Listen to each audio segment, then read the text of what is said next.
Hello everyone, welcome to my channel Dev with CP.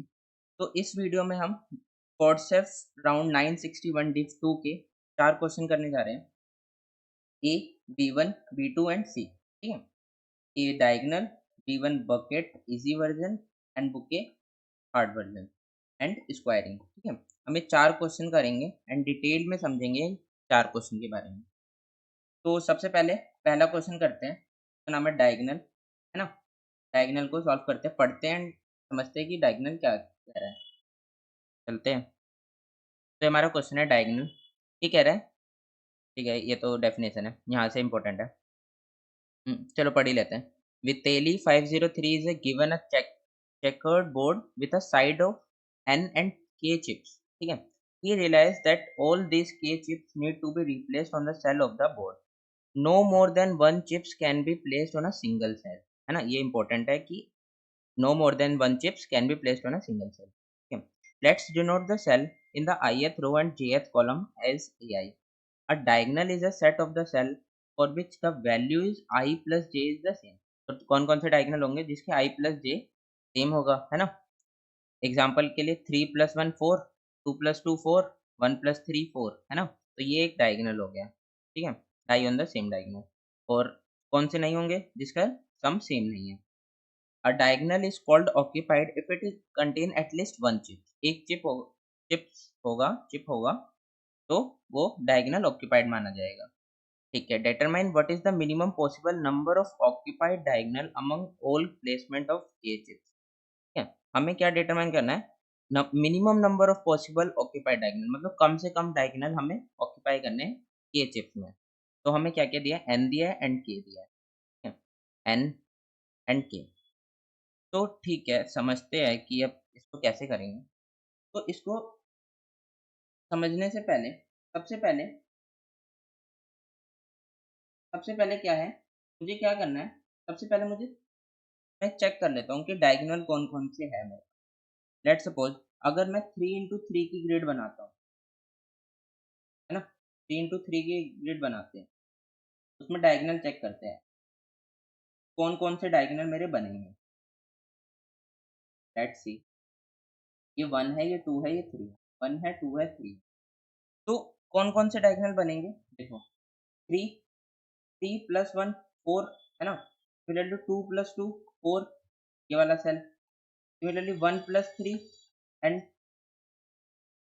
है ना, 1 + 3 4, मतलब ये एक डायगोनल है, ये मेरा एक डायगोनल है ना।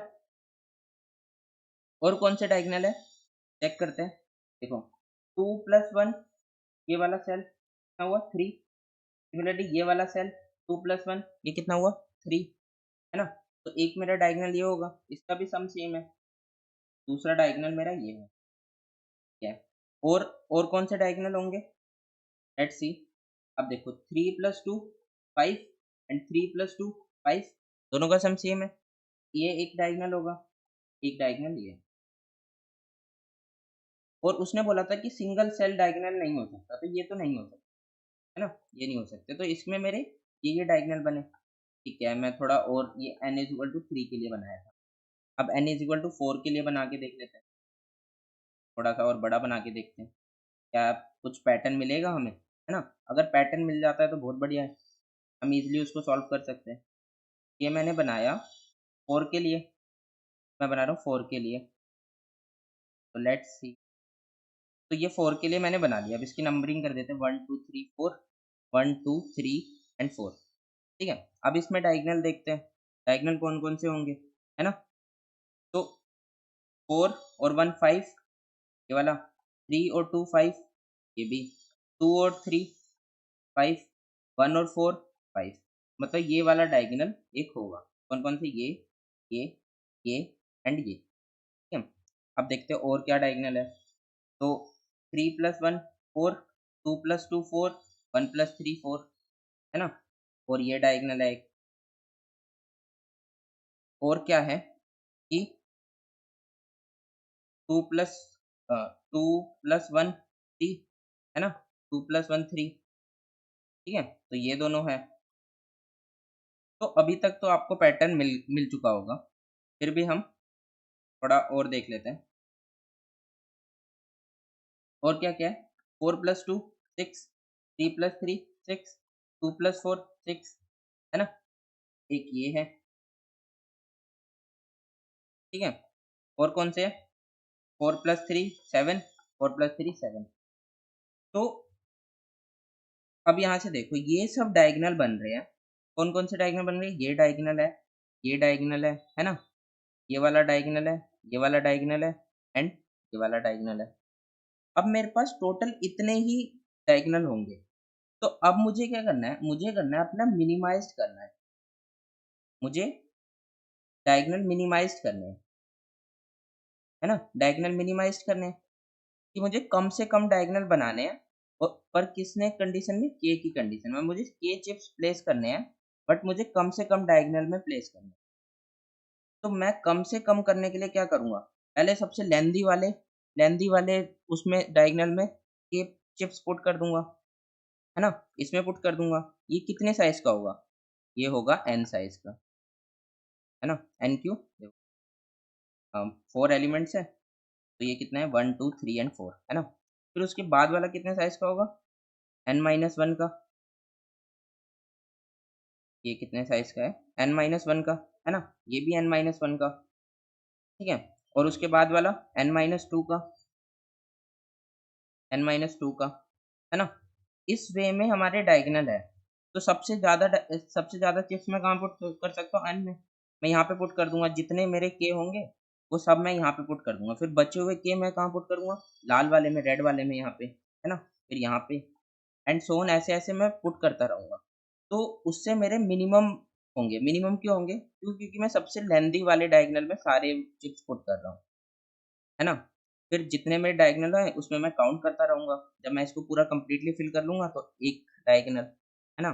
फिर मैं इसको पुट कर लूँगा तो 2 डायगोनल, फिर इसको 3 डायगोनल, है ना? तो सबसे पहले मुझे क्या करना है? सबसे पहले n वाले में करना है, देन n-1, देन n-1, है ना? इनमें ही सबसे ज़्यादा होंगे। तो ये इसकी अप्रोच है। अब इसका कोड देख लेते हैं, कोड भी काफ़ी सिंपल सा है। तो कोड में देखते हैं। तो ये कोड है इसका। सबसे पहले मैंने क्या किया, टेस्ट केसेस इनपुट में ले लिए। देन हर टेस्ट केसेस के लिए मूव किया। फिर मुझे इनपुट में क्या मिलेगा, n and k। n and k मैंने यहाँ पे डिक्लेयर कर लिया। आप अंदर चाहो तो अंदर भी कर सकते हो, ठीक है। फिर मैंने यहाँ पे चेक क्या किया कि हो सकता है कि जितने मेरे बिगेस्ट वाले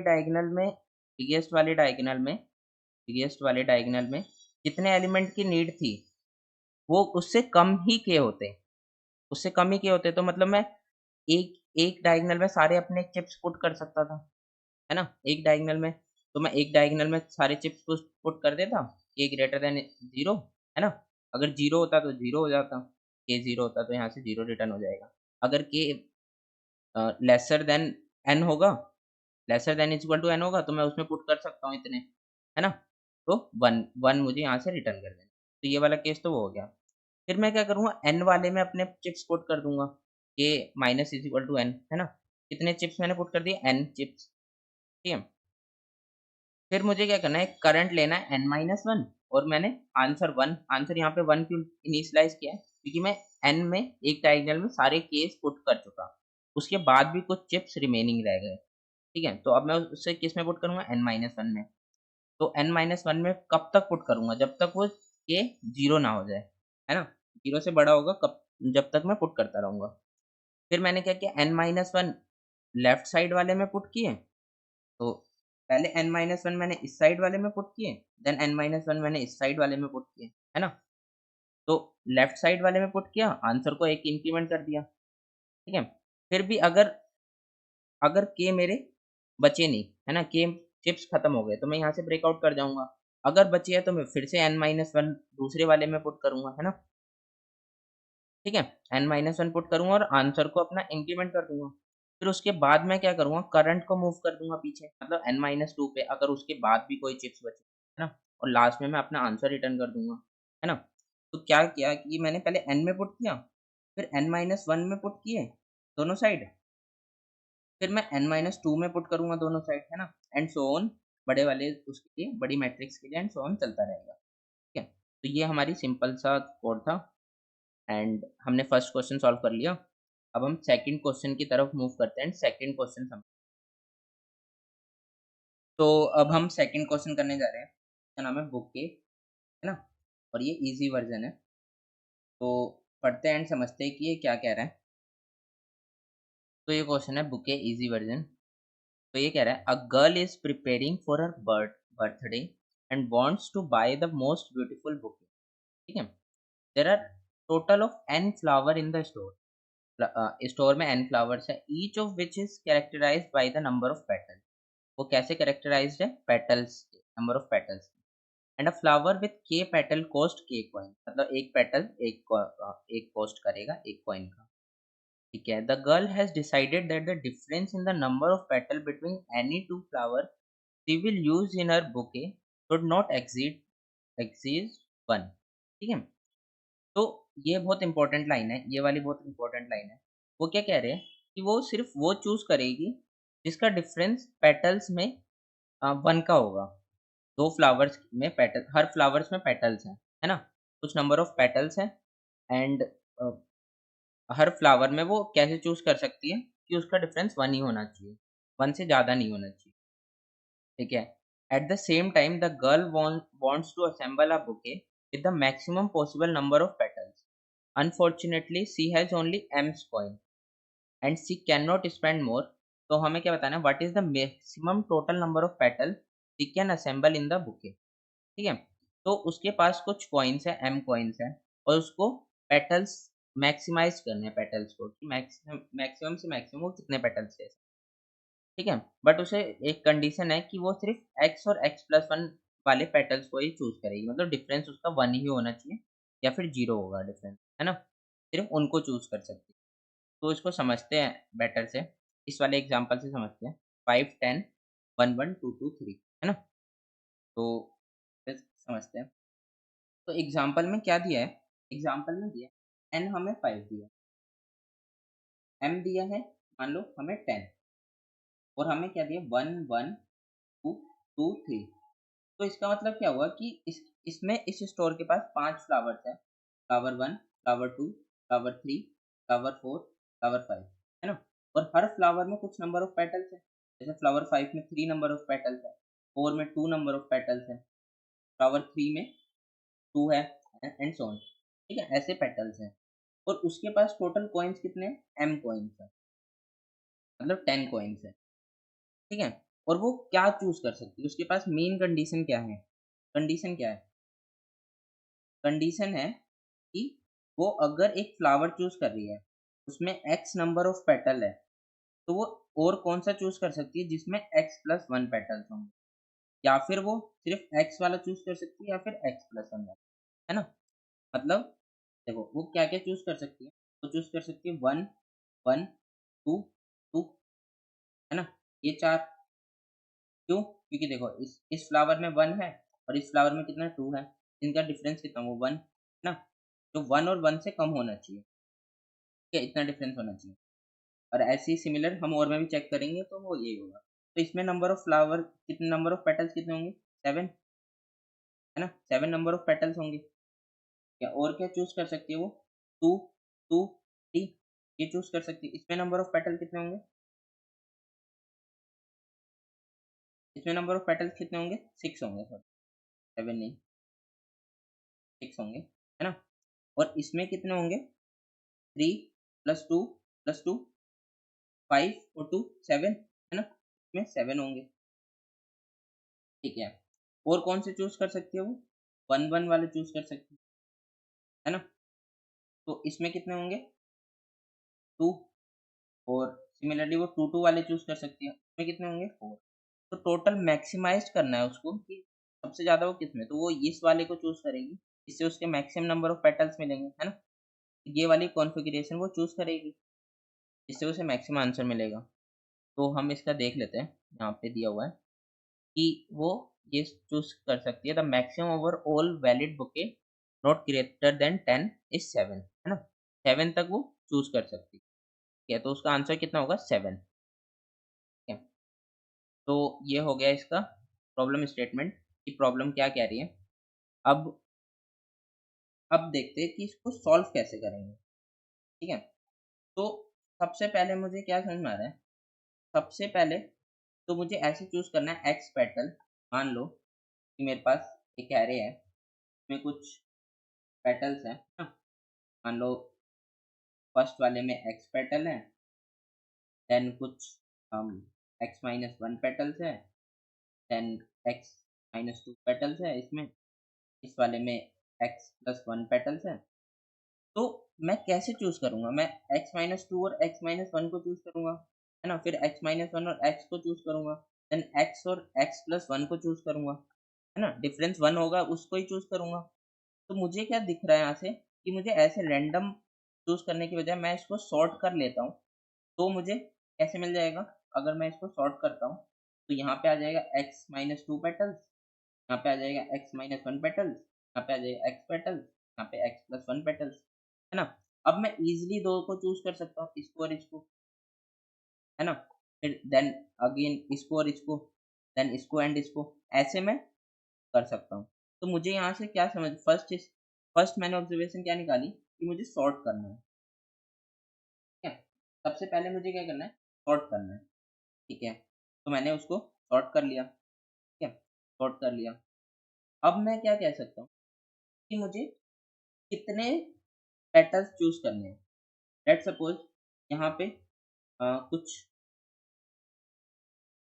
आई नंबर ऑफ पेटल्स होते हैं जो मुझे चूज करने थे, है ना। उसके पास लिमिटेशन है ना, उसके पास लिमिटेशन है कि वो सिर्फ M number of petals choose,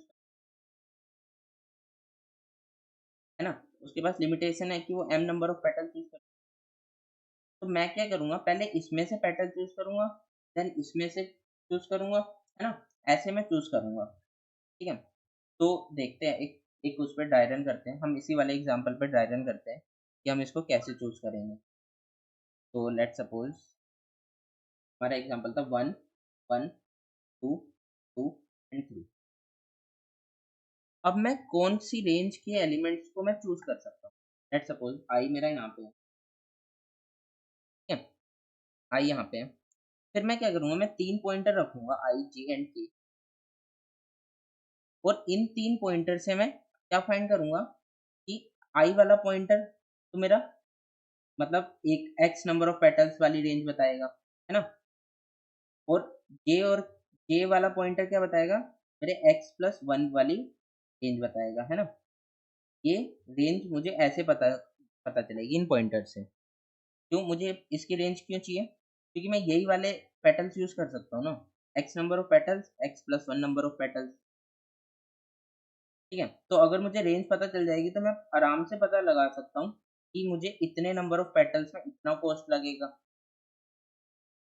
है ना, इतने नंबर ऑफ पेटल्स में मुझे इतना कॉस्ट लगेगा, और टोटल नंबर ऑफ पेटल्स में मुझे इतना कॉस्ट लगेगा। और कॉस्ट कैसे निकालेंगे? कि जितना इनका डिफरेंस है, इनका डिफरेंस मान लो जे माइनस आई का जितना डिफरेंस है इनटू मेरा एरे ऑफ आई, है ना, उतने जितने नंबर ऑफ पेटल्स होंगे उसमें उतने टाइम्स ही मेरा कॉस्ट लगेगा ना। मान लो वन वन के मान लो टू टू के तीन पेटल्स हैं, तो मेरा कॉस्ट कितना लगेगा? Two into three, six cost लगेगा। क्यों? अगर मैं तीनों को चूज कर रहा हूँ तो टू इसका कॉस्ट लगेगा, टू इसका कॉस्ट लगेगा, टू इसका कॉस्ट लगेगा, है ना। टोटल नंबर ऑफ कॉस्ट कितना लगेगा? सिक्स लगेगा। तो मुझे समझ में आया कि मुझे ऐसे क्या रखना है, मुझे तीन पॉइंटर रखने हैं, आई, जे एंड के। अब उसको मैं कैसे ट्रेवल करूंगा वो देख लेते हैं। तो लेट सपोज कि मेरे पास क्या है, डुप्लीकेट नंबर ऑफ पेटल्स हो सकते हैं ना, कि I one one two two हो सकते हैं। इसलिए मैं के और के का रख रहा हूँ, है ना, के और के पॉइंटर रख रहा हूँ ताकि मुझे पता चल जाए कि कितने वो डुप्लीकेट्स हैं, ठीक है। तो मुझे क्या करना है? मुझे सबसे पहले आई और जे को मूव करना है ना। पहले मैं आई यहाँ पे हूँ, मैं क्या चेक कर लूंगा? A of I is equal to क्या ए ऑफ जे है ना। इनिशियली क्या रखते हैं? जे यहीं पे रखते हैं, या फिर हम जे एक आगे रख सकते हैं। तो यहाँ पे रख लिया हमने हमने चेक किया ये इक्वल है। फिर मैं क्या करूँगा? जे को आगे मूव कर दूंगा, जे को मैंने आगे मूव कर दिया। अब ये इक्वल नहीं है तो मुझे पता चल गया जे यहीं पे स्टॉप हो जाएगा, ठीक है। अब मैं जे से स्टार्ट करूंगा एक के लूप स्टार्ट करूंगा, यहाँ पे के रखूंगा एंड के को मूव करता रहूंगा जब तक वो ए ऑफ आई इक्वल होगा ए ऑफ आई प्लस वन के, ए ऑफ के प्लस वन के, है ना, है ना। जब ये इक्वल होगा तो मुझे ये मूव करना है, क्यों? क्योंकि मैं एक्स और एक्स प्लस वन वाले पैटर्न यूज कर सकता हूँ, एक्स प्लस वन और एक्स वाले, है ना। तो मेरी रेंज आ गई यहाँ से लेके यहाँ तक, ये मेरा यहाँ पे स्टैंड करेगा। मैं इंडेक्सिंग भी लिख देता हूँ। तो अब मैं क्या फाइंड कर सकता हूँ? अब मैं फाइंड कर सकता हूँ कि वन वाले मेरे पास इतने पेटल्स हैं ना, तो उसका कॉस्ट कितना होगा? टू इंटू कितने हैं? Two, four cost, sorry, one वाले कितने पेटल्स है? टू, वन वाले कितने पेटल्स है? टू, टू कॉस्ट, है ना। और यहाँ से कितना कॉस्ट आएगा? इसकी मैं डिफरेंस निकाल सकता हूँ जे और के का। यहाँ से कितना डिफरेंस आएगा? टू वाले मेरे पास टू पेटल्स है तो इसका फोर कॉस्ट, है ना। टोटल कितना कॉस्ट आ गया? सिक्स कॉस्ट, है ना। ऐसे मैं अपना कॉस्ट निकाल सकता हूँ, जैसे मैंने यहाँ पे निकाला था ना सिक्स कॉस्ट। ये वाले हमें ये वाला केस मिल गया कि हमें ये वाला पता चल गया सिक्स है, ठीक है। तो अब सिक्स आ गया, देन मैं क्या करूँगा? देन मैं आई को जे के उस पर मूव कर दूंगा, है ना, जे पे मूव कर देंगे। और जे को फिर से ऐसे, जे को हम कैसे चेक करेंगे? A of I is equal to A of J है ना। जब तक मूव करेंगे तो जे कहाँ पे स्टैंड करेगा? आफ्टर मूव होने के बाद वो कहाँ पे स्टैंड करेगा? यहाँ पे, ठीक है। एंड सिमिलरली के कहाँ पे स्टैंड करेगा? के कहाँ पे स्टैंड करेगा? के के आउट ऑफ हो जाएगा, मतलब उसकी इंडेक्सिंग क्या हो जाएगी? फाइव पे, ये फाइव पे स्टैंड करेगा, है ना। दूसरा वाला कंडीशन ये बन गया, ठीक है। दूसरे वाले कंडीशन में अब क्या मिलेगा मुझे? टू टू थ्री मिलेगा। तो पहले टू टू के लिए, तो यहाँ से मैंने टू निकाला एंड कितना डिफरेंस है इन दोनों का? Three minus two is one, है ना। वन प्लस वन इज, हाँ, जे यहाँ पे स्टैंड ना करके, जे कहाँ पे स्टैंड, जे यहाँ पे है ना। तो अब क्या होगा? सबसे पहले टू इंटू, कितना डिफरेंस है इन दोनों का? Four minus two is two. मुझे बताया इसके टू एलिमेंट्स हैं, मैंने टू को मल्टीप्लाई कर दिया, फोर आया, फोर कोस्ट आया। फिर जे और के को चूज कर सकता हूँ मैं, जे एंड के वाले को। तो फाइव माइनस फोर वन, और कितने? थ्री, तो three into one which is three cost. Total कितना कोस्ट होगा? सेवन कोस्ट, है ना। पहले कितना आया था हमारा कोस्ट? हमने एक आंसर में स्टोर कर लेते हैं उसको, पहले वाले को सिक्स। हम चेक कर लेंगे कौन सा मैक्सिमम है, सिक्स मैक्सिमम है, सेवन मैक्सिमम। मैक्सिमम सेवन है तो आंसर में अपडेट कर देंगे, है ना। आंसर में अपडेट कर दिया सेवन, ठीक है। अब हमने कौन सा वाला केस देख लिया? ये टू टू थ्री वाला, है ना, टू टू थ्री वाला। और हम क्या कर सकते हैं? अब देखो हमें कौन से केस और देखते हैं कि वन वन और टू टू वाला भी, है ना। उसके लिए क्या कर सकते हैं? हम आई आई वाले से भी चेक कर सकते हैं, सिर्फ आई जे के रेंज से। मैं क्या कह रहा हूँ कि अगर मैं ऐसे चेक कर लूँ कि आई और जे मेरा यहाँ पे लाई कर रहा है, आई यहाँ पे, जे यहाँ, है ना। तो मैं इसकी डिफरेंस निकालूंगा, जे माइनस आई कितना है? फोर माइनस, ठीक है। और इसका टू है, टू एलिमेंट है, तो इसका टू नंबर ऑफ पेटल्स है, टू इंटू टू, फोर।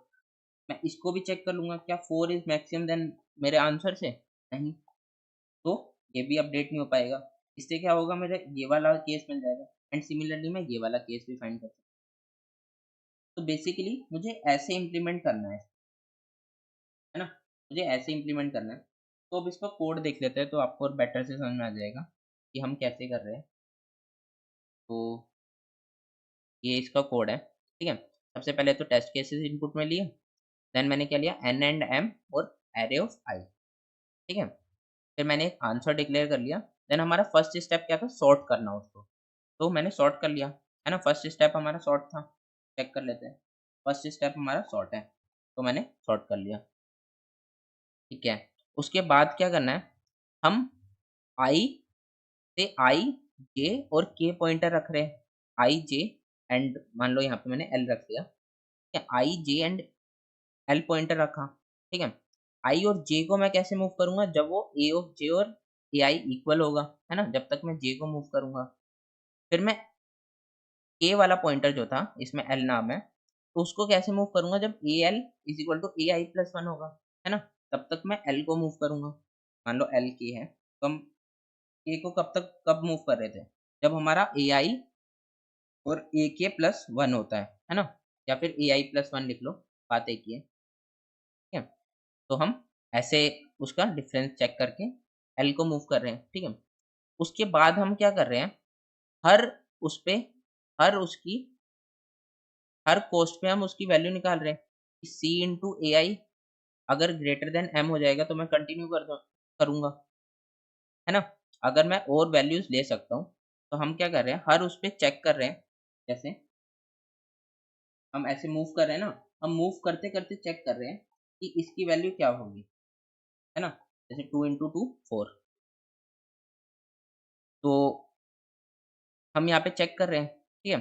तो जब वो ग्रेटर देन एम हो जाएगा तो हमें पता है कि उतनी हमें लेनी है, वो हमारा कॉस्ट आ जाएगा, है ना। हमने एक टाइप वाले सारे पेटल्स ले लिए।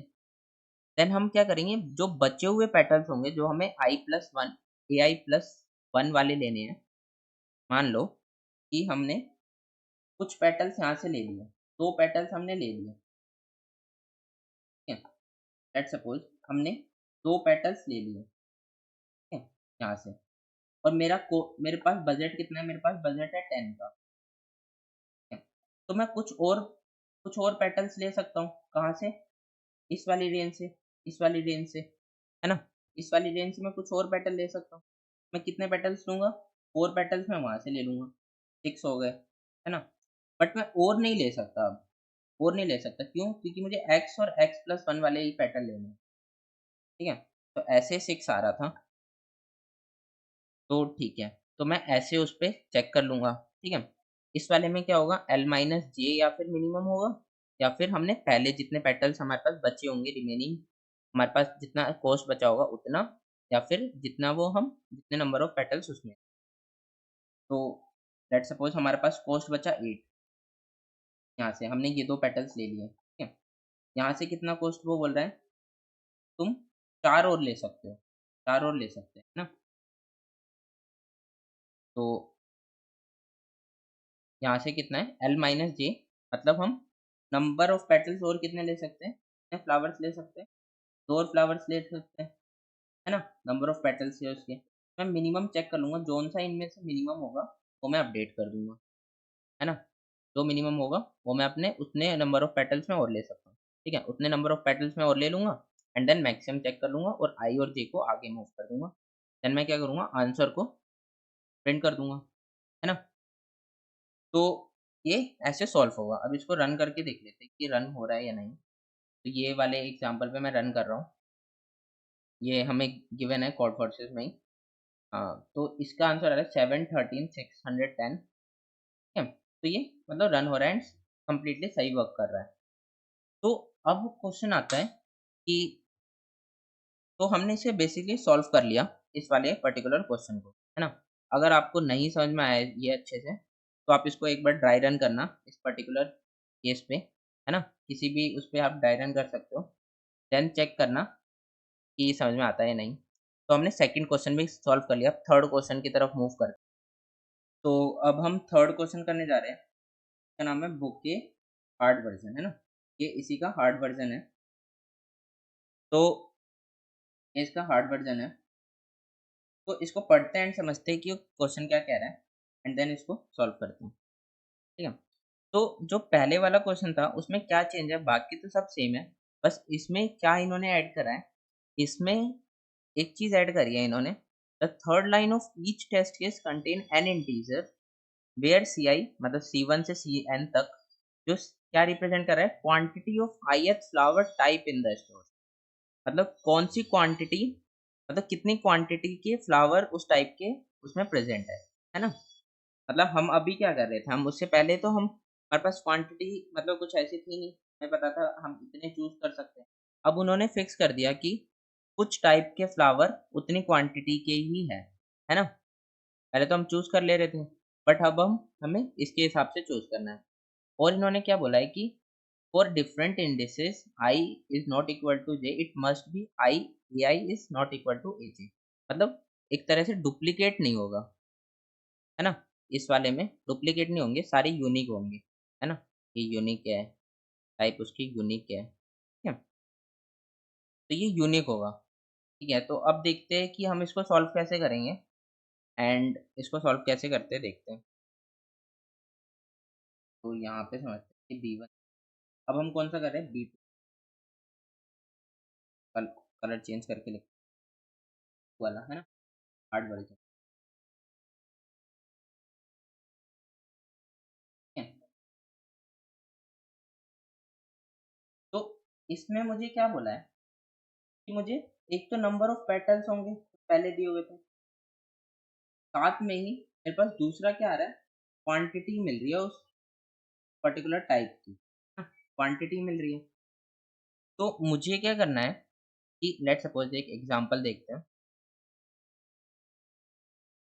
लेट सपोज यही वाला। तो वन टाइप का दो क्वांटिटी है ना, टू टाइप की भी दो क्वांटिटी है, थ्री टाइप का वन क्वांटिटी है ना। ऐसे मुझे नंबर ऑफ पैटर्न मिल रहे हैं, उसकी क्वांटिटी मिल रही है, और मुझे एन और एम मिल रहा था मिलर।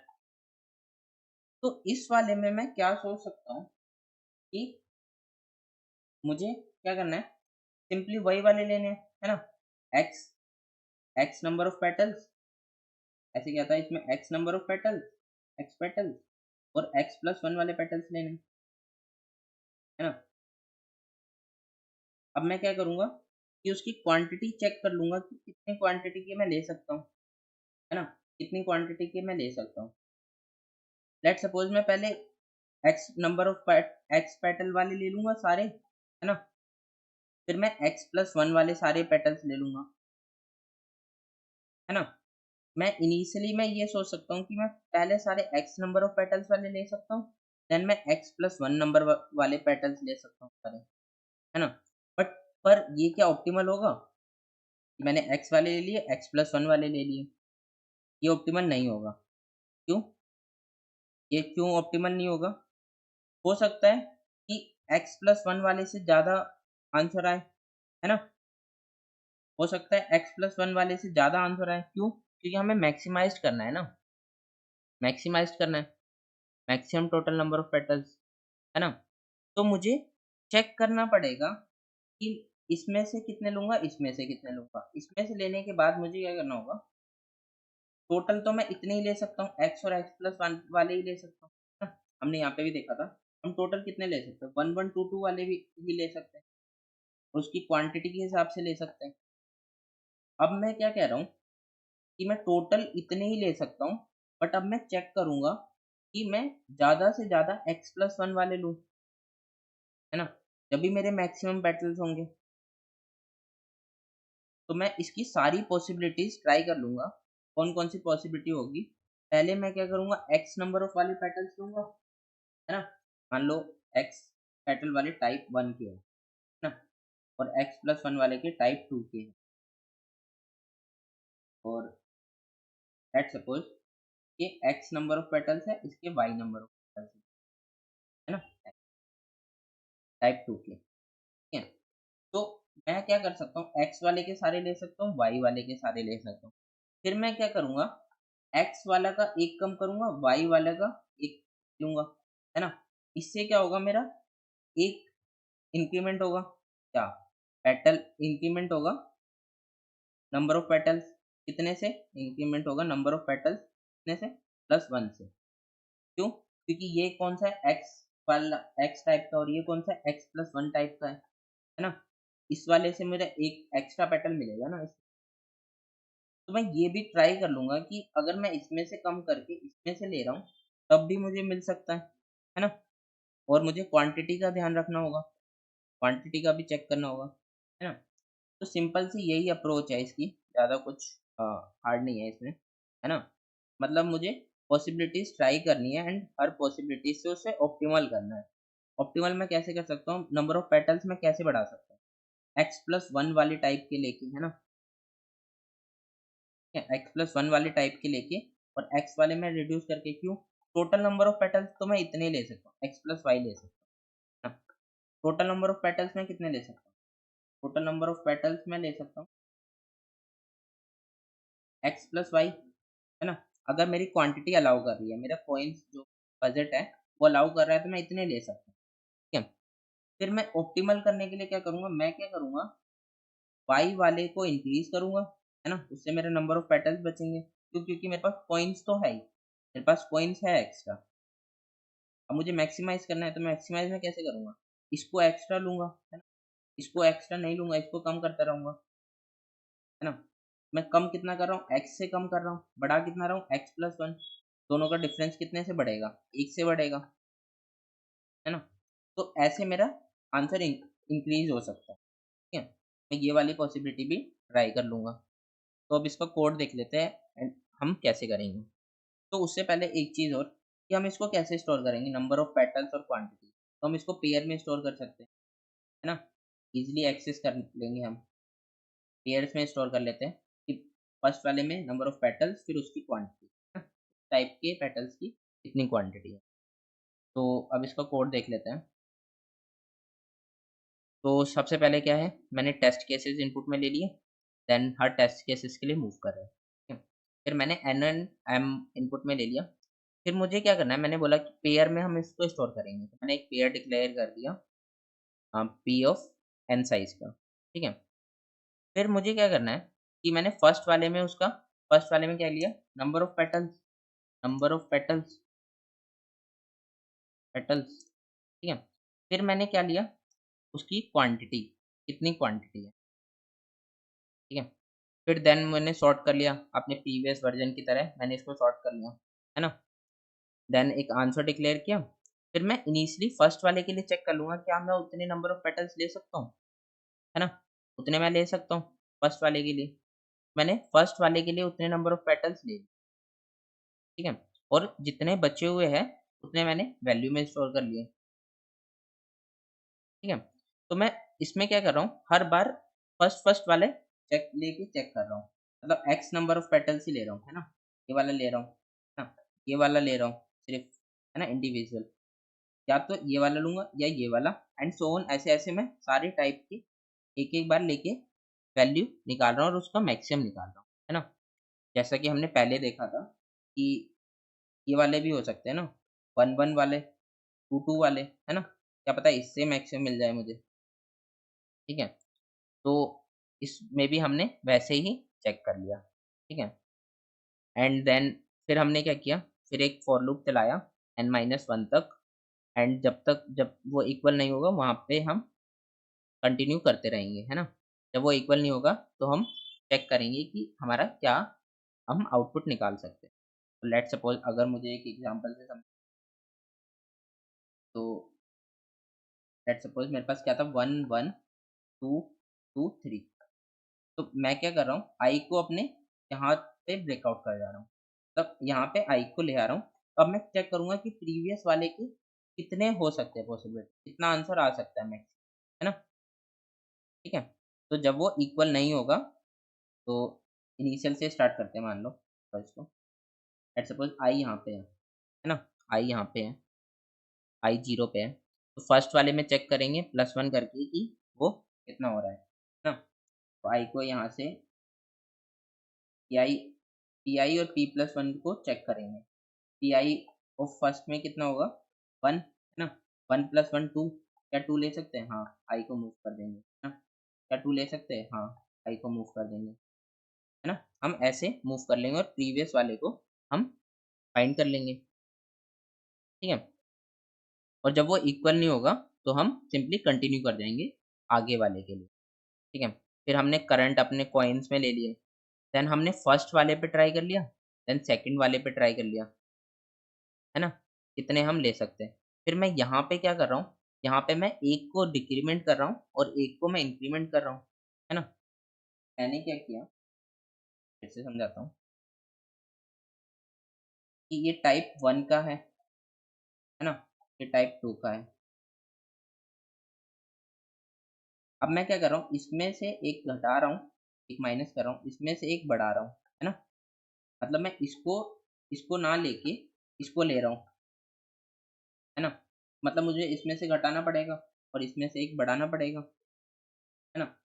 तो मेरे पास कितना कितना बचेगा?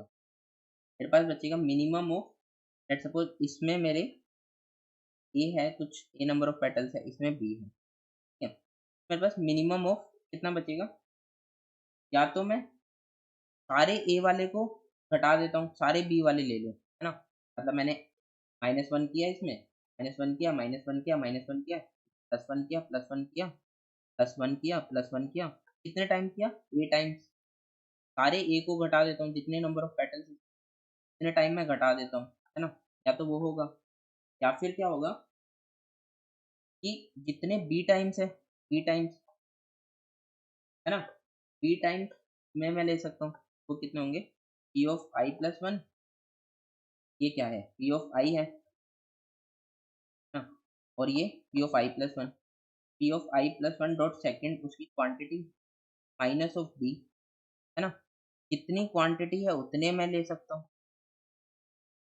है ना। इसमें क्या है? क्वांटिटी स्टोर हुई है, क्वांटिटी माइनस बी मैं ले सकता हूँ, ठीक है? और तीसरा मैं क्या ले सकता हूँ? कितना मेरा कॉस्ट अलाउ कर रहा है, मतलब कितना मैंने जितना मेरा कॉस्ट है उसमें से मैं एक्स माइनस करूँ, तो मैं पहले ले चुका, है ना। तो ये तीन ये तीन केस होंगे जिसके मैं मिनिमम इतने ले सकता हूँ, है ना? ठीक है, मैंने पहले भी कुछ लिए होंगे 1 1 2 2 वाले, है ना। उसमें से जितने मैं कम से कम ले सकता हूँ, ठीक है, इतने मैं ले सकता हूँ। एंड यही हमने यहाँ पे मिनिमम में उसके पुट कर दिया कि इतने हम ले सकते हैं, है ना, जितना मेरा कॉस्ट अलाउ कर रहा है। ठीक है, तो इतना मैंने ले लिया, ठीक है। फिर मैंने क्या किया? आंसर को मैक्सिमम चेक कर लिया कि कौन सा मेरा आंसर मैक्सिमम आ रहा है, ठीक है, और फिर मैंने आउटपुट कर दिया आंसर को। अब इसको रन करते हैं। तो रन करके एंड लेट्स सी, हम ये आउटपुट गलत है क्योंकि हमने इनपुट ही नहीं दिया अभी इसका। लेट्स सी, हम इसका इनपुट देते हैं। अब ये वाला इनपुट देते हैं इसको, है ना। अब रन करते हैं।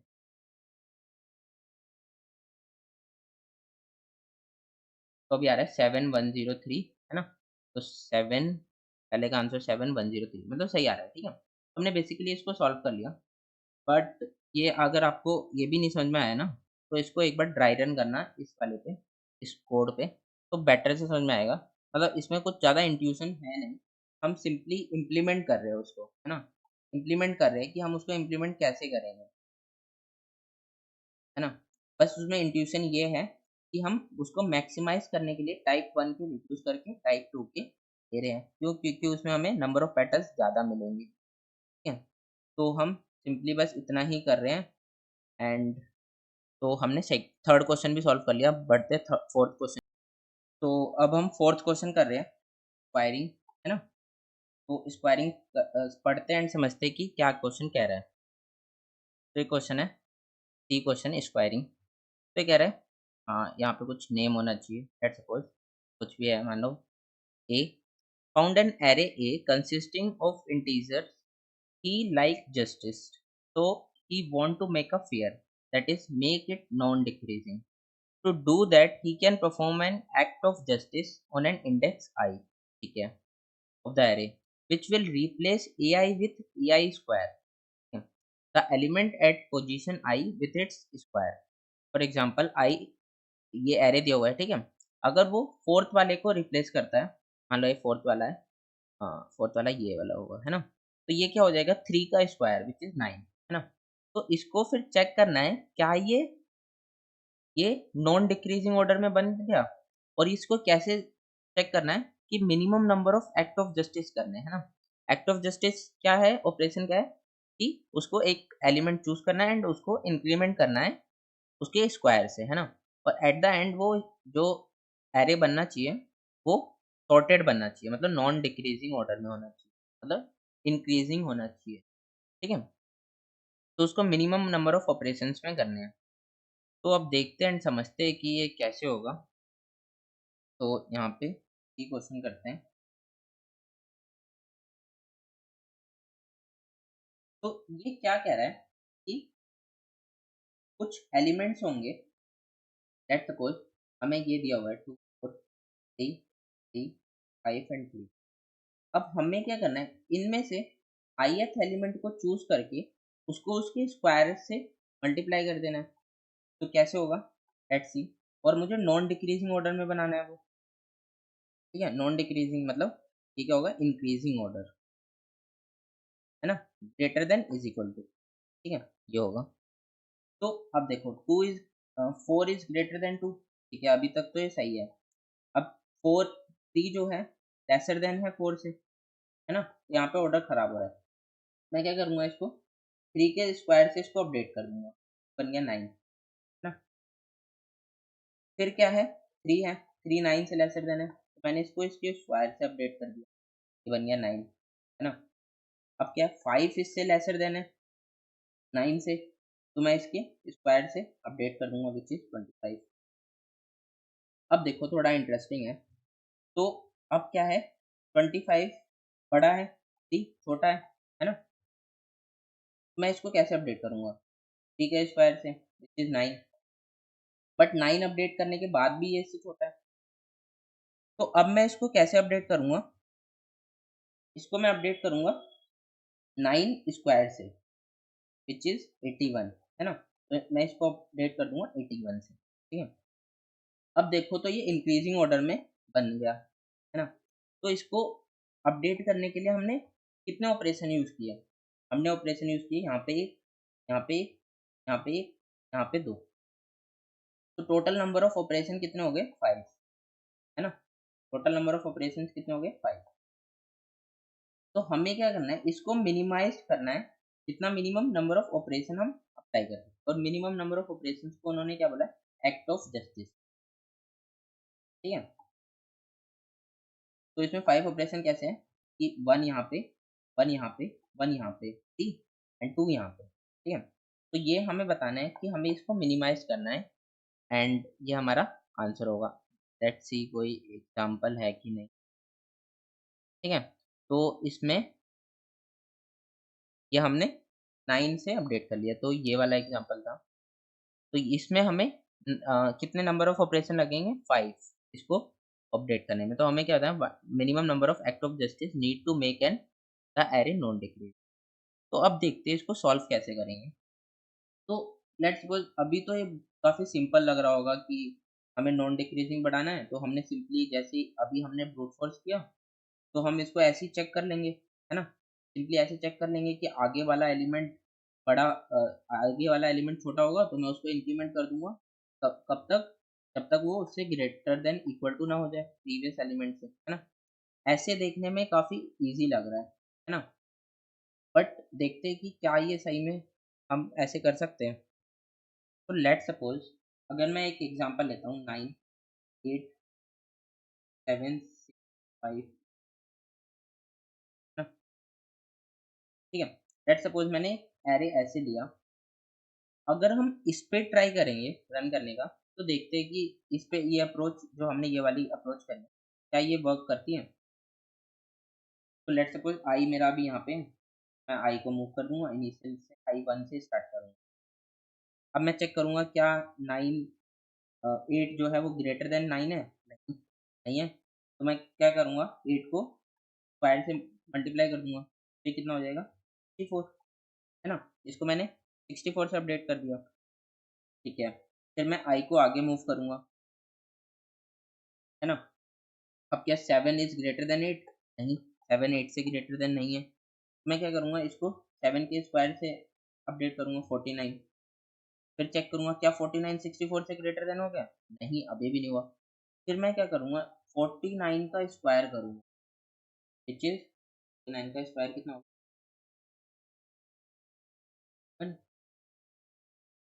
2401, है ना। ये इसका स्क्वायर होगा, और ये इसका स्क्वायर है, ठीक है। तो अब 2401 आ गया। अब देखना यहाँ पे मेन प्रॉब्लम क्रिएट होगी। अब अगर मैं आई पे यहाँ पे मूव करूंगा, फिर मैं चेक करूंगा 6 इज ग्रेटर देन 7, नहीं, नहीं है। तो अब मैं 6 का स्क्वायर करूंगा पहले, है ना, विच इज 36। फिर 36 का स्क्वायर करूंगा, विच इज मान लो कुछ आएगा, ठीक है। फिर मैं उस वैल्यू का, मान लो कुछ एक्स आया, फिर उस वैल्यू का स्क्वायर करूंगा। तो वो काफ़ी बड़ी वैल्यू होती जाएगी, है ना? लेट्स सपोज़ हमारे पास कुछ बड़ा नंबर होता, 10 रेज़ टू पावर 5 होता, तो उसका हमें स्क्वायर करना पड़ता, तो काफ़ी 10 रेज़ टू पावर 10 तक चला जाता, है ना? फिर अगली बार 10 रेज़ टू पावर 10 का स्क्वायर 20 तक चला जाता, है ना? तो काफ़ी बड़ी वैल्यूज़ होती रहती। वो हम अपने मेमोरी में स्टोर नहीं कर सकते। इंट में स्टोर नहीं कर सकते, हम लॉन्ग लॉन्ग इंट में भी नहीं स्टोर कर सकते इतनी बड़ी वैल्यू, है ना? तो हम इनमें स्टोर नहीं कर सकते। तो हम कुछ ऐसे तो मतलब ट्रैवल नहीं कर सकते। हम कुछ ऐसा तो नहीं कर सकते। इससे क्या होगा हमारा, हम उसको ऐसा कोड ही नहीं लिख पाएँगे कि हम उसको फिट कर पाएँ, है ना? तो इसमें देख लेते हैं कि वैल्यू कहाँ तक है। देखो 10 रेज़्ड टू पावर 5 तक है। एआई कितना हो सकता है 10 रेज़्ड टू पावर 6। तो सोचो अगर हमें इस पे 10 बार ऑपरेशन करना होगा तो कितना बड़ा नंबर बन जाएगा, है ना? तो इस वजह से हम इसको उस वे में तो नहीं सोच सकते। तो हम इसको कैसे सोचेंगे एंड कैसे करेंगे, ठीक है? तो मैं समझाता हूँ आपको कि इस वाले एग्ज़ाम्पल पे हम ड्राई रन करते हैं। तो सबसे पहले मैं कुछ वेरिएबल डिफाइन कर देता हूँ, तो मैं समझाता हूँ डिटेल में। तो सबसे पहले मुझे चाहिए C1, C1, C2, है ना? C1 क्या रिप्रेजेंट करेगा? नंबर ऑफ ऑपरेशन फॉर कौन से वाले केस के लिए? V2 is greater than V1, है ना? और ये C2 क्या रिप्रेजेंट करेगा? Number of operation. ऑपरेशन से मेरा मतलब क्या है कि ऑपरेशन से मेरा मतलब है कि मैं कितने टाइम्स मैं उसको स्क्वायर कर रहा हूँ। मतलब 2 से 4 एंड 4 से 16, तो इसमें नंबर ऑफ ऑपरेशन कितना हो गया 1 टाइम एंड देन 2 टाइम्स, है ना? तो ये नंबर ऑफ ऑपरेशन से मेरा मतलब है। और V1 is V2 is lesser than V1, है ना? तो ये मेरा C1 C2 हो गया और मुझे एक चाहिए लास्ट। लास्ट क्या रिप्रेजेंट करेगा? लास्ट रिप्रेजेंट करेगा how many times how many times you did the operation on previous element, ठीक है? अभी मैं समझाता हूँ ये कैसे हम कहाँ पे यूज़ करेंगे, है ना? अभी के लिए समझ लो कि ये कुछ वेरिएबल मुझे चाहिए, है ना?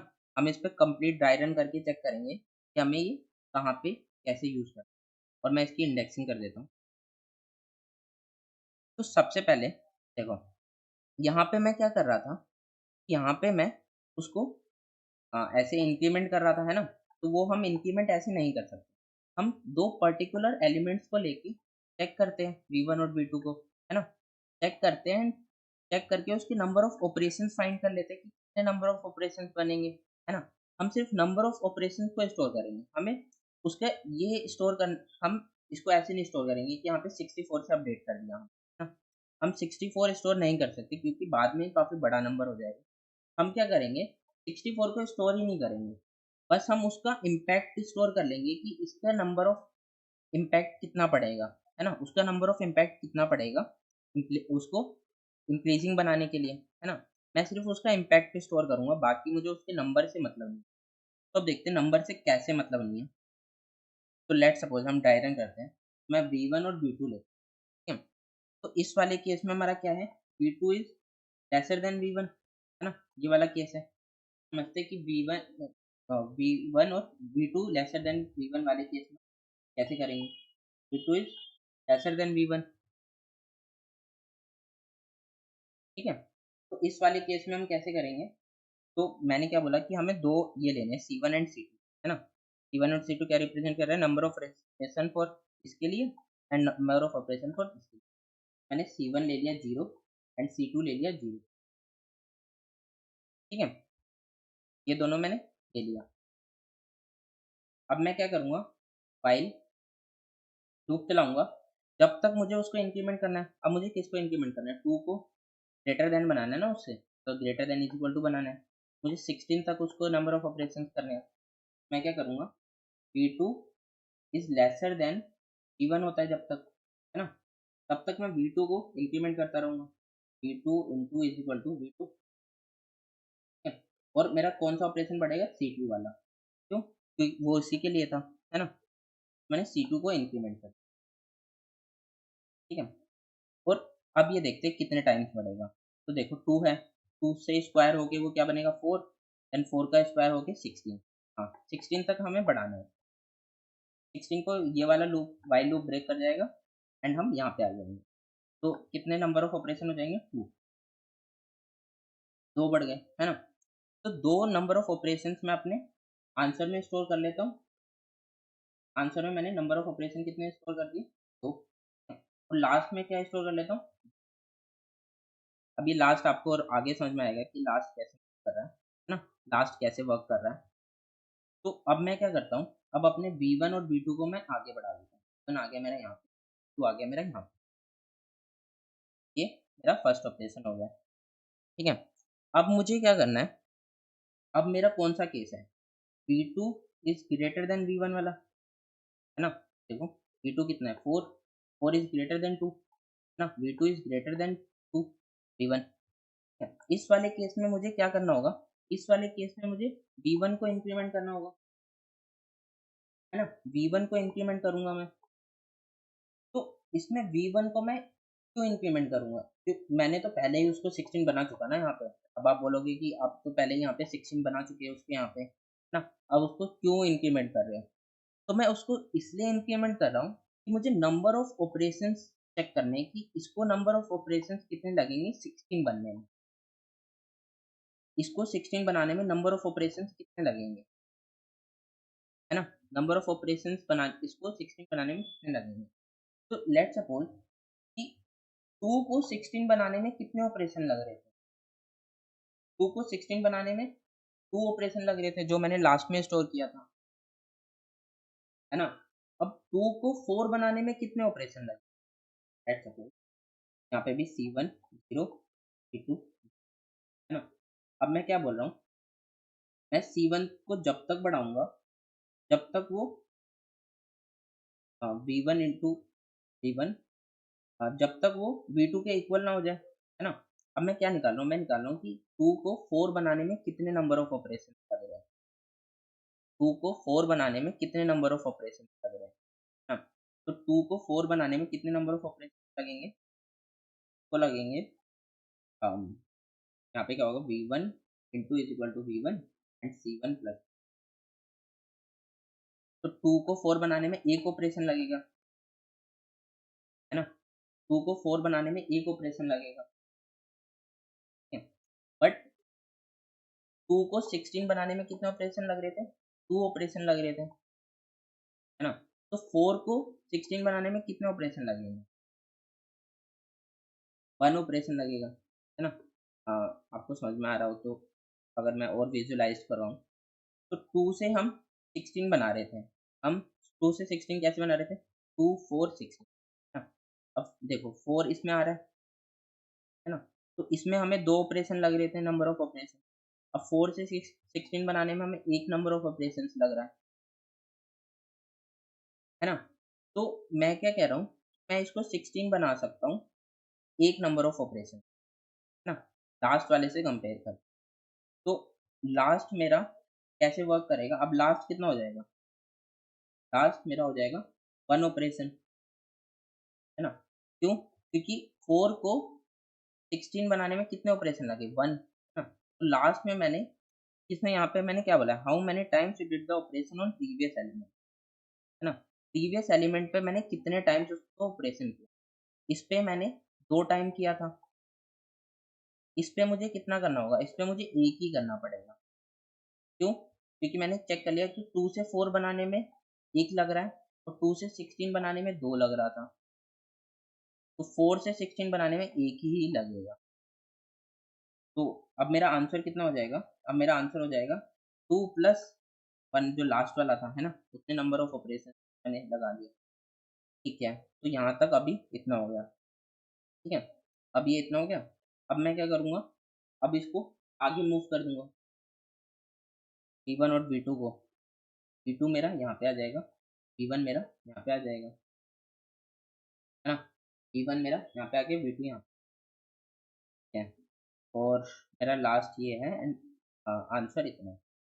तो अब लास्ट क्या रिप्रेजेंट कर रहा है, लास्ट ये रिप्रेजेंट कर रहा है कि जहाँ तक इस वाले को, इस वाले पर्टिकुलर एलिमेंट को 16 बनाने में कितने ऑपरेशन लगे, 1 ऑपरेशन लगा, है ना? वही मेरे लास्ट में स्टोर है ना? और आंसर क्या रिप्रेजेंट कर रहा है? आंसर रिप्रेजेंट कर रहा है अभी तक मैंने टोटल नंबर ऑफ ऑपरेशन कितने यूज़ कर लिए। टोटल नंबर ऑफ ऑपरेशंस कितने यूज़ कर लिए? मैंने total number of operations 3 use कर लिए। कैसे? 2 इसमें, 2 ऑपरेशंस इसमें, 1 ऑपरेशन इसमें, है ना?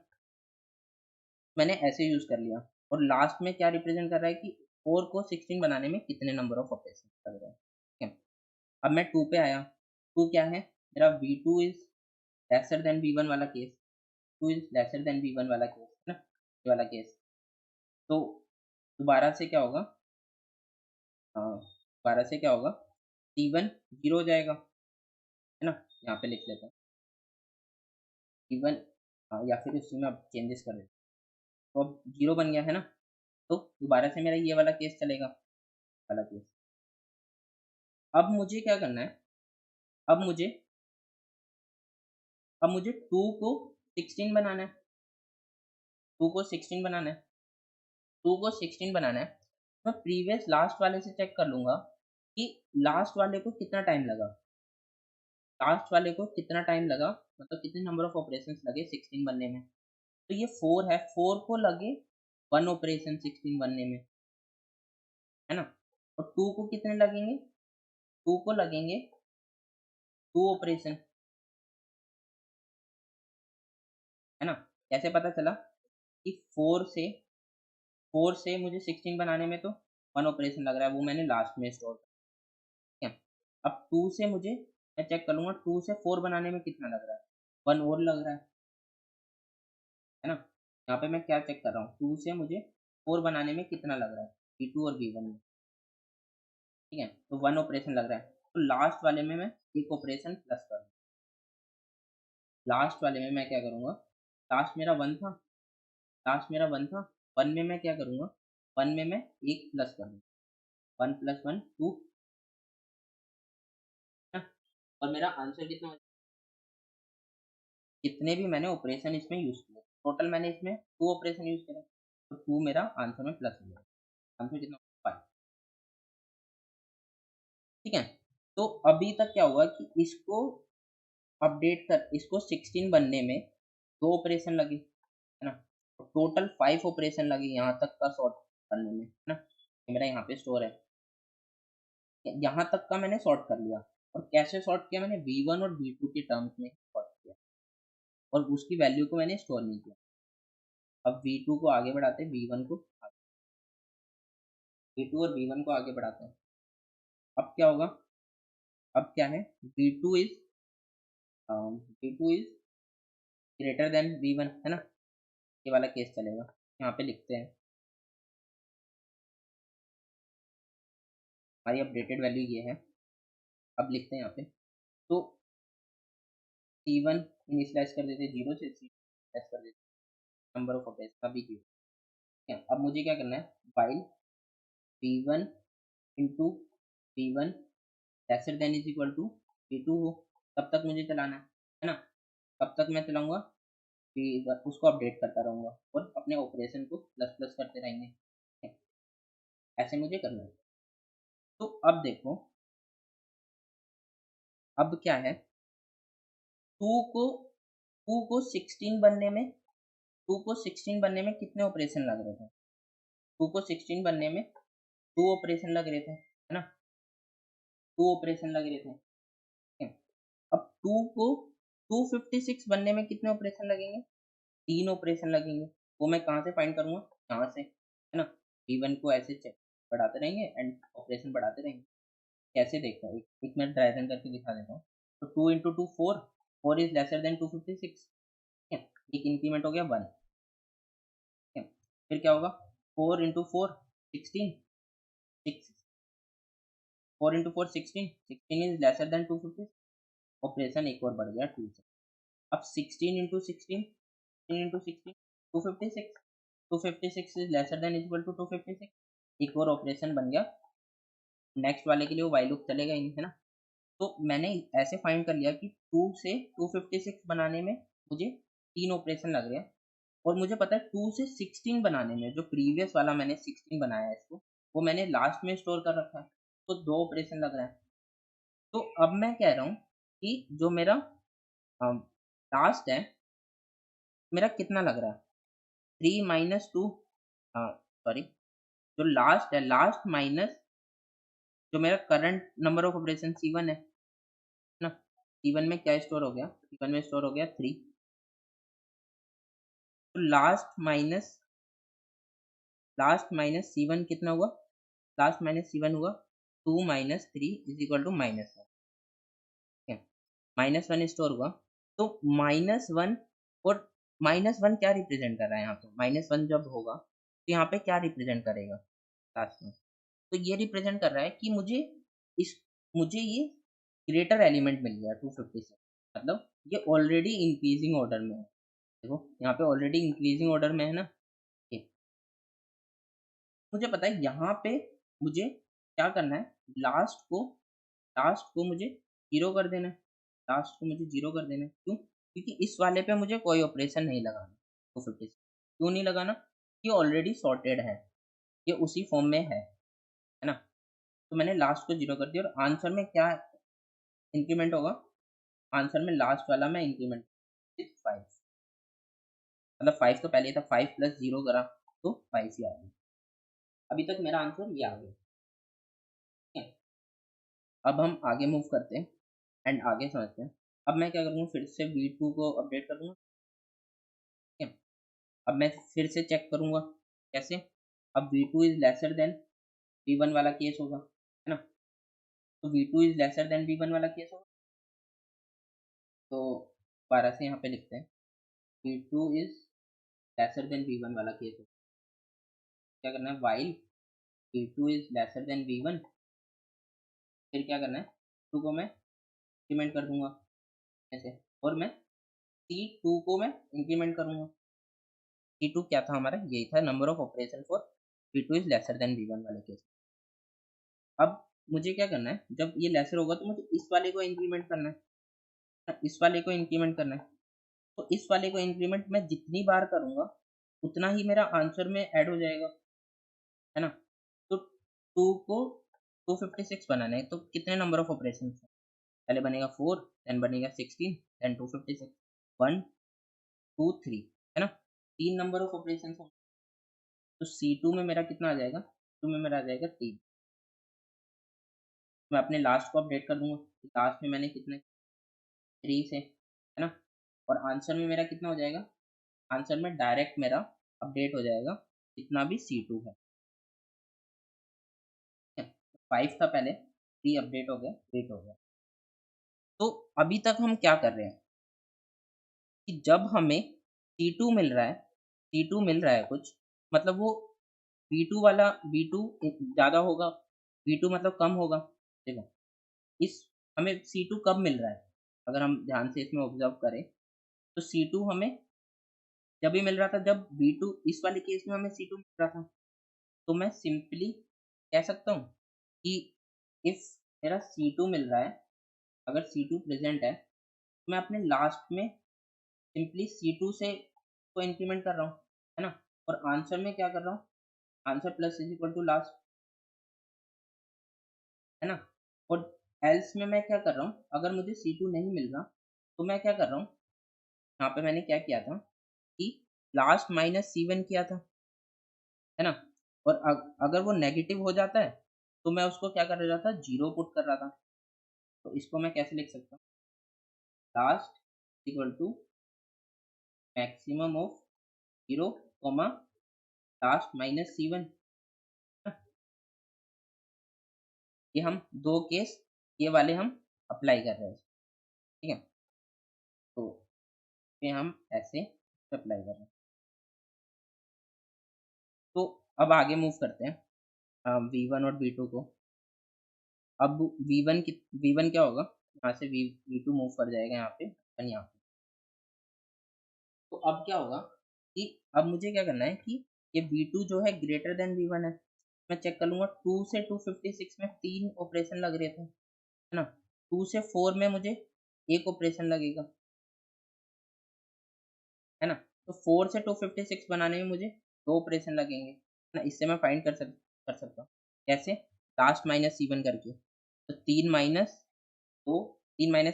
2, है ना? 2 ऑपरेशन मुझे लगेंगे 4 से 256 बनाने में। 2 ऑपरेशन कौन से? 4 × 4 16, 16 × 16 250, है ना? तो ऐसे मैं अपना इसको बना लूँगा, ठीक है? और मैं अपडेट कर दूँगा।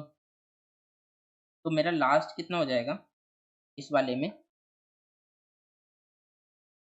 लास्ट हो जाएगा मेरा, लास्ट हो जाएगा, लास्ट माइनस C1 क्या था, तो लास्ट कितना था? अ, लास्ट मेरा तो 3, 3 - 1 2, है ना? और मैं अपने आंसर में इसको 2 से इंक्रीमेंट कर दूँगा। तो आंसर कितना था? 8, 8 + 2 10, ठीक है? अब हो गया 10, ठीक है? अब इसको आगे मूव करते हैं। V1 को V2 यहाँ पे आ जाएगा, V1 यहाँ पे आ जाएगा, है ना? अब ये वाला, ये कौन सा केस है? V2 is lesser than V1 वाला, ये वाला। इसमें मैं क्या कर रहा था, जितने से वो इंक्रीमेंट होगा डायरेक्ट उसको अपने आंसर में ऐड कर दूँगा, है ना? लास्ट में ऐड कर दूँगा। तो इस वाले केस में मेरा क्या होगा, लास्ट अब क्या होगा? पहले 2 था, अब कितने से अपडेट हो रहा है? 2, 2 को कितने नंबर ऑफ ऑपरेशन लगेंगे 4 बनाने में? 1, है ना? फिर 4 को 256 लगाने में कितने? 2, है ना? बनाने में। 2 से 4 बनाने में 1 ऑपरेशन लग रहा है। 4 से 256 बनने में 2 ऑपरेशन लग रहे हैं। टोटल नंबर ऑफ ऑपरेशन 3 लग रहे हैं, है ना? तो लास्ट वाला मुझे स्टोर है कि 2 ऑपरेशन लग रहे हैं 4 से 256 बनाने में। ये तो मुझे पता है। अब मुझे बस ये चेक करना है 2 से 4 बनाने में कितने ऑपरेशन लग रहे हैं। 2 से 4 बनाने में मुझे 1 ऑपरेशन लग रहा है ना? तो मेरा टोटल कितने? 3 ऑपरेशन लग रहे हैं। यही मैं अपने आंसर में अपडेट कर दूँगा। कितना? 10 + 3 13 ऑपरेशन, है ना? ठीक है? फिर मैं इसको V2 को और आगे मूव करूँगा, V1 को यहाँ। अब ये वाला कौन-सा केस आएगा? ये वाला आएगा, ये वाला case. V2 is greater than V1। तो इसमें मुझे क्या करना था कि इस वाले का मुझे पता है, लास्ट में मुझे पता है 2 से 256 तक मुझे इतने ऑपरेशन लगेंगे। मान लो 3 ऑपरेशन लगेंगे। 2 से 256 बनाने में, ये मुझे स्टोर्ड है मेरे लास्ट में 3 में, ठीक है? ये मुझे स्टोर्ड है। अब 2 से 8 बनाने में मुझे कितना ऑपरेशन लगेगा? 1, है ना? मतलब 2 से 4, अ, 2 से 4, है ना? और 4 से मैं मल्टीप्लाई करूँगा, 4 16, वो तो ग्रेटर देन हो जाएगा, से, है ना? मुझे ग्रेटर देन इसको बनाना है, इसको नहीं बनाना। मतलब मैं इसको 16 कर दूँगा और ये 8 रहेगा, तो ये नहीं हो पाएगा ना। तो मुझे इसका ऑपरेशन इस पे लगाना है ना? तो मैं चेक कर लूँगा फिर से चेक कर लूँगा। कैसे चेक करूँगा मैं? ऐसे चेक करूँगा, लास्ट माइनस C1 करके। तो C1 में मुझे 1 लग रहा है ना? लास्ट में कितना था? 3, तो 2 ऑपरेशन और लगेंगे मुझे। तो 2 ऑपरेशन मुझे और लगेंगे, वो मैं लास्ट में स्टोर कर दूँगा और आंसर में 2 अपडेट कर दूँगा। 13 + 2 15, है ना? 15 कर दिया। तो अब मैं इसको और आगे मूव कर दूँगा, V2 एंड V1। तो जैसे V2 आउट ऑफ बाउंड होगा, हम उसको ब्रेकआउट कर देंगे। तो अब ये हमने ऐसे सॉल्व कर लिया और हमारा आंसर क्या आ गया? हमारा आंसर आ गया 15। तो इसको चेक कर लेते हैं कि क्या 15 आ रहा है? तो 15 कौन-सा था? ये वाला हमारा था, जिस पे हम डायग्राम कर रहे थे। इसके लिए हमारा आंसर आ रहा है 15, ठीक है? तो अब इसको और डेप्थ में समझते हैं कि हम इसको क्या कर रहे हैं। तो देखो, अगर मैं किसी भी पर्टिकुलर इंडेक्स पे खड़ा हूँ, मान लो मैं यहाँ पे खड़ा हूँ, अब मुझे मान लो यहाँ पे खड़े हैं हम, कहाँ पे लें? बेटर कहाँ पे रहेगा? हाँ, लेट्स सपोज़ यहाँ पे खड़े हैं। तो अब मुझे पता है कि मुझे इसको 16 बनाने में ऑपरेशन कितने लग रहे हैं? जो ऑपरेशन लग रहे हैं इसको 2 है, और ये वाला एलिमेंट इससे ग्रेटर है ना? अब मुझे इसको इसके इक्वल बनाना है, 6 इक्वल बनाना है। मैं क्या करूँगा, इसको 16 के इक्वल बनाने के लिए मुझे क्या करना होगा, इसको इंक्रीमेंट करना होगा, है ना? मैं चेक कर लूँगा कि इसको बनने में कितना ऑपरेशन लगा। इसको बनने में 1 ऑपरेशन लगेगा, है ना? ये मेरा इतना माइनस होगा इतना, क्योंकि ये पहले से इतना ज़्यादा है ना, इतना तो ऑलरेडी ज़्यादा है वो, इतना तो वो ऑलरेडी ज़्यादा है। बाकी मुझे जितना इंक्रीमेंट करना है, इंक्रीमेंट करना है उतना मैं कर दूंगा। वो मैं कैसे करूंगा, लास्ट माइनस C1 से, ठीक है। और अगर उसको मुझे सेकंड वाले को इंक्रीमेंट करना है, तो मैं डायरेक्ट इसको इंप्लीमेंट कर दूंगा, इंक्रीमेंट कर दूंगा, बढ़ा दूंगा, है ना। ठीक है, तो ऐसे कर लेंगे हम। तो आई होप आपको ये ड्राई रन पसंद आया हो। एंड अगर हम इसका कोड देखें तो हम इसका कोड देख लेते हैं, सिंपल सा कोड है। तो लेट्स सपोज सबसे पहले मैंने टेस्ट केसेस इनपुट ले लिया, देन एन इनपुट ले लिया, then array of I input में ले लिया, ठीक है। फिर मैं क्या कर रहा हूँ, लास्ट रख रहा हूँ और एक आंसर रख रहा हूँ। फिर मैं V1 और V2 को रख रहा हूँ, तो मैं ट्रेवल मूव करता रहूँगा उसको हर बार, है ना। और C1 एंड C2 रख रहा हूँ। फिर देखो ये इम्पॉसिबल केस है, तो ये एच केस है एक इम्पॉसिबल केस वाला। तो अगर V2 1 है, ठीक है, और V1 जो है ग्रेटर देन 1 है, तो इसको भी समझ लेते हैं। तो हमारा क्या है कि अगर जो लेट्स सपोज हमारा कुछ ऐसा होता है 5 एंड ये होता है 1, तो इसको मैं क्या इंक्रीजिंग ऑर्डर में बना सकता हूँ? इसको मैं इंक्रीजिंग ऑर्डर में बना सकता नहीं बना सकता, क्यों? कि 1 का स्क्वायर 1, फिर 1 का स्क्वायर 1, 1 का स्क्वायर 1, 1 का स्क्वायर 1। मैं इनफाइनाइट नंबर ऑफ ऑपरेशन कर लूँगा, फिर भी मैं इसको नहीं बना सकता इंक्रीजिंग ऑर्डर में, ठीक है। तो ये इम्पॉसिबल केस है। इम्पॉसिबल केस में हमें क्या रिटर्न करना है, क्या आउटपुट करना है, -1, ठीक है। तो इस वाले में मैंने आंसर में -1 डाल दिया और ब्रेकआउट कर गया, है ना। इस फॉर लूप से ब्रेकआउट कर गए और लास्ट में हमने आंसर प्रिंट कर दिया, ठीक है। पर अगर इम्पॉसिबल केस वाला नहीं होता, है ना, ये नहीं होता, तो हम दो केस लगा रहे हैं, V2 is lesser then V1 वाला, and V1 into V1 is lesser then V2, है ना। तो इसमें हमें इफ एल्स की ज़रूरत नहीं है। क्यों? क्योंकि अगर ये वाला केस चलेगा, तो ये वाला नहीं चलेगा, है ना। अगर ये वाला केस चलेगा, तो ये वाला नहीं चलेगा। क्यों? क्योंकि देखो V2 is lesser than V1 है ना? और V2 इंक्रीमेंट हो रहा है, ठीक है? मल्टीप्लाई होके इंक्रीमेंट हो रहा है। तो मल्टीप्लाई होके जब इंक्रीमेंट हो जाएगा, तो वो V2 इससे ग्रेटर देन हो जाएगा V1 से, है ना? V2 ग्रेटर देन V1 से, तो यहाँ पे वो कंडीशन फ़ेल कर जाएगी एंड ये वाला लूप नहीं चलेगा, है ना? और अगर V2 already V2 greater than है V1 से, है ना? सेकंड वाला केस, V2 क्या है, ग्रेटर देन है V1 से, तो क्या होगा कि ये वाला केस चलेगा, व्हाइल ये वाला, है ना? ये वाला केस चलेगा, क्यों? V1 छोटा है उससे, V1 छोटा होगा दूसरे वाले केस में, तो ये वाला चलेगा। तो जब तक ये चलेगा, हम C1 को अपना इंक्रीमेंट करेंगे एंड V1 को अपडेट करेंगे, ठीक है? और हम क्या चेक करेंगे, अगर V1 1 हो जाता है, जैसे ये इम्पॉसिबल केस था ना, तो यहाँ पे भी एक इम्पॉसिबल केस टाइप का होगा कि अगर V1 1 हो जाता है, तो हम उसको कभी कर ही नहीं पाएँगे, है ना? V1 को हम बढ़ा रहे हैं ना, अगर V1 1 हो जाता है, तो हम उसको कभी इंक्रीमेंट कर ही नहीं सकते, वो ऑलवेज़ 1 ही रहेगा। यहाँ पे हमने एक इम्पॉसिबल वाला कर दिया है, यहाँ से हम आंसर ला ही नहीं सकते, है ना? तो हमने C1 को -1 कर दिया। ये एक तरह से नोटेशन है -1, कि जब भी -1 होगा तो उसका मतलब होगा कि वो इम्पॉसिबल केस है ना? तो फिर मैंने क्या किया कि अगर C2 होगा, मतलब C2 वाला रन हुआ होगा, तो मुझे लास्ट में इंक्रीमेंट करना है और आंसर में लास्ट प्लस कर देना है ना। और अगर इम्पॉसिबल वाला केस होगा तो लास्ट को मैं 0 कर दूँगा, है ना। और अगर हम इसको हटा भी दें, तो ये यहाँ पे डील कर लेगा -1, मतलब लास्ट में से -1 करके, है ना। फिर मैं क्या करूँगा, आंसर में प्लस करके लास्ट को आंसर को आउटपुट कर। अब इसको रन करके देख लेते हैं कि ये रन हो रहा है या नहीं।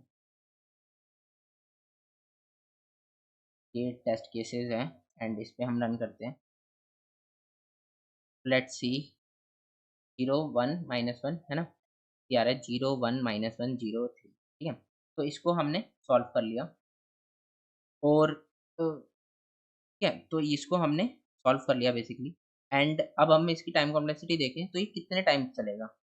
देखो हम कैसे इंक्रीमेंट कर रहे हैं, 2 से 4, पहले हम मान लो 2 था हमारे पास, 2 से हम कैसे मूव कर रहे थे, 4 पे, देन हम मूव कर रहे थे 16 पे, 16 के बाद क्या होगा, 256, 256 के बाद क्या होगा, कोई बड़ा नंबर होगा, है ना।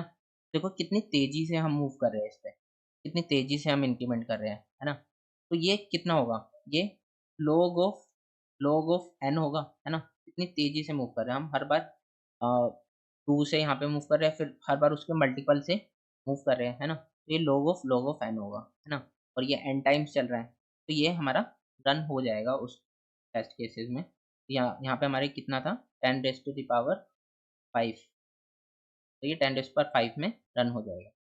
तो इसकी टाइम कॉम्प्लेक्सिटी कितनी होगी n into log of n, है ना? n टाइम्स इसके लिए एंड log ऑफ n ये, एंड सिमिलरली ये भी log ऑफ n ये। तो ये वाला हमने क्वेश्चन सॉल्व कर लिया। तो हमने अभी तक 4 क्वेश्चन सॉल्व कर लिए।